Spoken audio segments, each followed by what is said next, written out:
अभी वो जुड़े थे हमसे मुगल वंशज प्रिंस तुसी, वो कह रहे थे कि भाजपा के छोटे मोटे नेता इस सब के पीछे हैं, जब कोई बड़ा नेता बोलेगा तो हम इस पर उत्तर देंगे।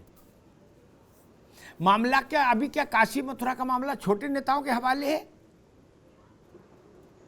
सर, जो उनकी मैंने बातें सुनी, मैं पहली बात तो उनसे बिल्कुल भी सहमत नहीं हूँ जिस तरीके की बात कर रहे थे, क्योंकि उनको जो लगता है वो बिल्कुल भी वैसा नहीं है। क्योंकि वो मुगल वंशज है तो बिल्कुल बात है कि वो उनके पक्ष में बोलेंगे, क्योंकि वो है ही वहां से। वो कहते हैं कि शिव हिमालय में रहते हैं, वहां हिंदुस्तान में उनका क्या काम। उनको यही नहीं पता कि पूरा हिंदुस्तान ही उनका है। बाकी शिव हिमालय में रहते हैं, वैसे तो आप लोग भी हिंदुस्तान में नहीं रहते थे। आप यहाँ कहाँ से टपक पड़े बाबर आ गए यहाँ पर, और आप कह रहे हैं कि हमारा हो गया। ये कहाँ से हो गया? अगर शिव का नहीं है तो आपका कैसे हो गया? पहले तो शिव का ही है। तो ये तो उनकी बातें एकदम मुझे कुछ समझ नहीं आ रही है, और वो अपनी ही चीजों की बातें कर रहे हैं। बाकी रही सरकार की बात, तो क्यों नहीं बोल रहे हैं बड़े नेता? क्योंकि ये अदालत की बात है, अदालत ने चीजों को उठाया है। और ये बात जैसा कि वो बोल रहे थे आज उठ रही है, नहीं, मुझे तो जहां तक मैंने इतिहास को पढ़ा है, ये शायद आजादी के पहले से उठती चली आ रही है। कोई एक दिन करके कोई उसने याचिका लगाई, हमें पूरा ज्ञान वापी मस्जिद चाहिए, उसका परिषद चाहिए, उसमें नाम करिए। आप यहाँ से चल रही है चीजें, फिर उठती उठती वो सारी चीजें आपके आती हैं, और जाकर के 1991 में वो चीजें सख्ती होती है। लेकिन शायद आगे चल करके 1998 में इस पर कोर्ट ने फैसला भी सुनाया था कि जब तक दोनों स्थलों का जो धार्मिक स्थल 47 में डिसाइड नहीं हुआ है, उस हिसाब से जो है अब क्या है वो विवादित ही है, इसके विवादित छोड़ दिया जाएगा। बाकी जो भी सेक्शन उसका होगा उसी हिसाब से निर्णय होगा। बाकी मुझे लगता है जो 1991 की बात लोग कर रहे हैं वो शायद आधे ही पढ़ते हैं, सब सेक्शन 2 और 3A पढ़ते ही नहीं है, पूरी तरीके से 3A नहीं पढ़ा सर जी। ठीक है कंचन जी, ठीक है। मैं फरहत अली खान साहब का भी बहुत स्वागत करता हूं, अध्यक्ष हैं मुस्लिम महासभा के। और जब मैं दोबारा कंचन जी भाजपा के पास आऊंगा तब मेरा प्रश्न ये होगा कि आज all India Muslim personal law board ने कहा है कि इन मसलों पर सरकारों की चुप्पी क्रिमिनल ऑफेंस, आपराधिक चुप्पी है। बड़े कठिन शब्द का इस्तेमाल किया है, बड़े कठोर शब्द का इस्तेमाल किया है। उस पर चूंकि बीजेपी सरकार में है, लखनऊ में भी और दिल्ली में भी, इसलिए उससे सवाल पूछूंगा। मैं गोविंद शर्मा जी के पास चलूंगा। गोविंद जी, अब ज्ञान वापी मसले की स्थिति क्या? जो शिवलिंग का वहां प्राकट्य हुआ, उसकी पूजन अर्चन की व्यवस्था की मांग अदालत से की गई है, उस पर क्या स्थिति है? देखिए, प्रमाण तो कई हैं कि यहां पर मंदिर को तोड़ करके मस्जिद बनाई गई। कई इस पर पुस्तकें हैं, ऐतिहासिक तथ्य हैं, दस्तावेज हैं। अंग्रेजों के समय में जो पत्राचार हुआ है, अदालती कार्रवाई जो हुई है, 1936 में मुसलमानों ने एक मुकदमा किया था। तो ये सारे दस्तावेज पहले से उपलब्ध, जो कि ये प्रमाणित करते हैं कि वहां मंदिर को तोड़ करके मस्जिद बनाई गई थी। पश्चिमी जो दीवार है वो चीख चीख करके कहती है कि पहले यहाँ पर एक भव्य मंदिर था जी। लेकिन जिस असाधारण परिस्थिति में काशी ज्ञानवापी परिसर में शिवलिंग मिला है, वह एक असाधारण परिस्थिति है। शिवलिंग का प्राकट होना ये अब तय हो गया है कि वहां पर मंदिर ही था, इसमें अब कोई संशय नहीं है। जो नंदी, विशालकाय नंदी विराजमान है, उस नंदी से जो शिवलिंग मिला है उसकी दूरी लगभग 60 हाथ यानी कि 90 फीट है, जो बिल्कुल हिंदू जो वास्तुकला है उसके अनुसार से है। तो शिवलिंग मिला है।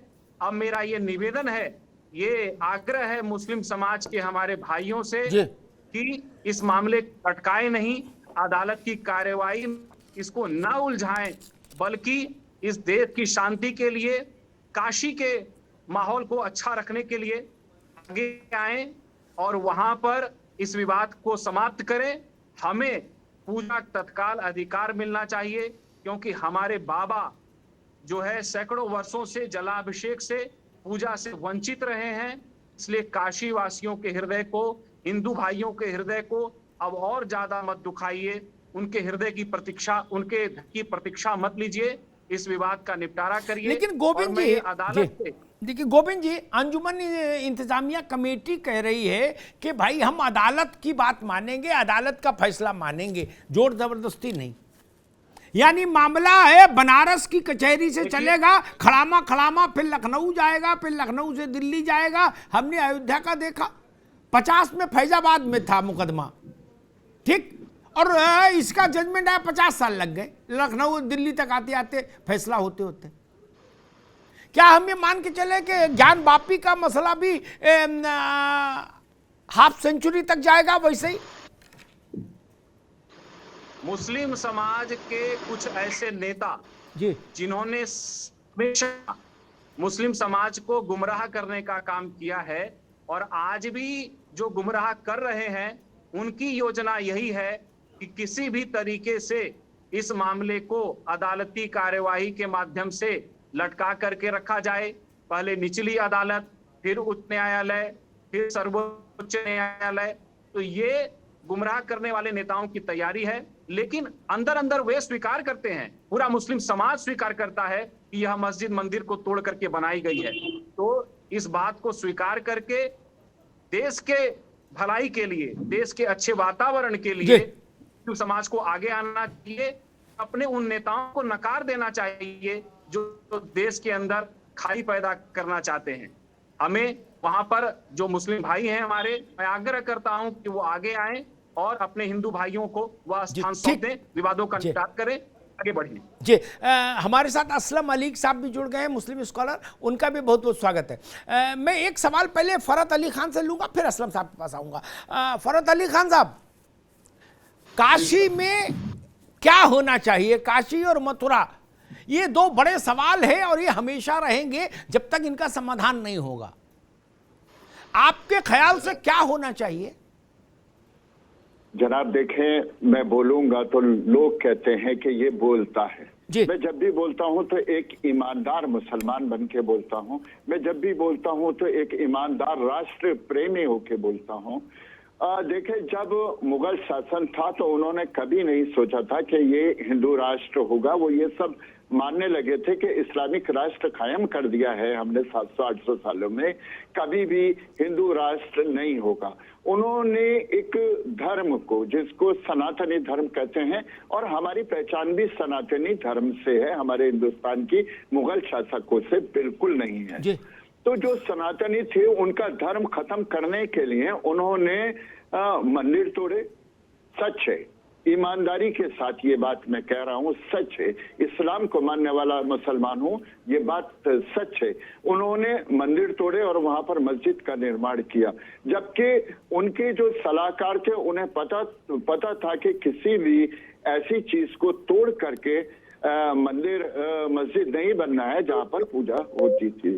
अब रह जाती है पर मुसलमानों को क्या करना चाहिए। मुसलमान तो कभी भी बादशाहों को अपना वंशज, जो हिंदुस्तानी मुसलमान है, वंशज नहीं मानते थे। मैं पाकिस्तानी मुसलमानों की यूं बात नहीं करूंगा कि वो उनके वंशज होंगे, और उनके वंशज वो पाकिस्तान चले गए, औरंगजेब, शाहजहां और सब ये लोग भी पाकिस्तान चले गए। हमारे देश में किसी भी मुस्लिम शासक की पुण्यतिथि या जन्म शताब्दी नहीं मनाई जाती। हमारे देश में अगर जन्म शताब्दी मनाई जाती है तो अबुल कलाम आजाद की मनाई जाती है। हमारे देश में अगर जन्म शताब्दी मनाई जाती है तो मौलाना मोहम्मद अली जौहर, एपीजे कलाम, वीर अब्दुल हमीद, अशफाकुल्लाह खान की बनाई जाती है, जिन्होंने देश को आजाद कराया, और उस देश को आजाद कराया जिसमें हिंदू मुसलमान सब मिल करके साथ में रहेंगे। अगर आज काशी में ऐसे सिंबल, ऐसे प्रतीक मिल रहे हैं कि वहां मंदिर था, तो जो लोग मुस्लिम वहां की इंतजामिया कमेटी है